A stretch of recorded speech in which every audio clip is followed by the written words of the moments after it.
Hello বন্ধুরা, আমি সৈকত চলে এসেছি আবার একটা নতুন ভিডিও নিয়ে। এবার আমার একটা যেটা বিষয় সেটা হচ্ছে রিয়াকশান। তো আমি কেন অনেকেই এটা নিয়ে কনফিউজ আছে যে কুলি এবং রজনীকান্তের কুলি সিনেমা এক জায়গায় বেরোচ্ছে আর এক জায়গায় ওয়ার টু, যেখানে অনেক সুপারস্টার আছে। ওয়ার টুতে আছে আপনার ঋত্বিক রোশন এবং জুনিয়র এনটিআর।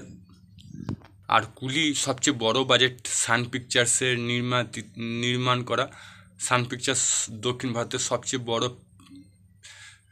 ফিল্ম ইন্ডাস্ট্রি, এবং সেখানে অনেক বড় বড় অভিনেতা, প্রায় 400-500 কোটি টাকার সিনেমা বেরোচ্ছে। সেটা হচ্ছে কুলি। কুলিতে আছে আমির খান বলিউডে, তাছাড়া কর্ণাটকে উপেন্দ্রা সুপারস্টার নাম করা, রজনীকান্ত আছে মুখ্য চরিত্রে, তাছাড়া নাগার্জুনা তেলেগু সুপারস্টার। মানে যত সুপারস্টার আছে, হ্যাঁ, তেলেগুতে সুপারস্টার আছে নাগার্জুনা, হ্যাঁ, তামিলে তো রজনীকান্ত আছে, তাছাড়া কান্নাডাতে আপনার উপেন্দ্রা আছে, কর্ণাটক সুপারস্টার, এবং আমাদের আমির খান রয়েছে, হ্যাঁ। তো এতগুলো সুপারস্টার নিয়ে সিনেমা, তো সবগুলোই নাম করা। তো সিনেমাটা 500 কোটি টাকা সিনেমা, তাছাড়া মানে কি বলবো, খুব রিস্ক হয়ে যাচ্ছে কিন্তু টক্কর দিচ্ছে। আর এদিকে ওয়ার টু আছে। ওয়ার টু তো বলিউডে সিনেমা, সেটা তো হিন্দি রাজ্যে তো ভালোই ব্যবসা করবে।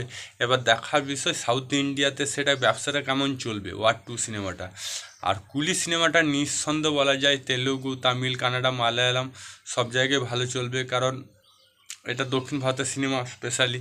তো দক্ষিণ ভারতের রজনীকান্তের ফ্যান বলতে হবে না, জেনুইন ফ্যান, এবং সেখানে বক্স অফিস কালেকশন করবে। এবার হিন্দি রাজ্যতে কি বক্স অফিস কালেকশন করতে পারবে কি পারবে না, সেটাই দেখার বিষয়। আপনাদের মতামত কি সেটা জানান। আমার তো মতামত, আমি ওয়ার টুকেই সাপোর্ট করব।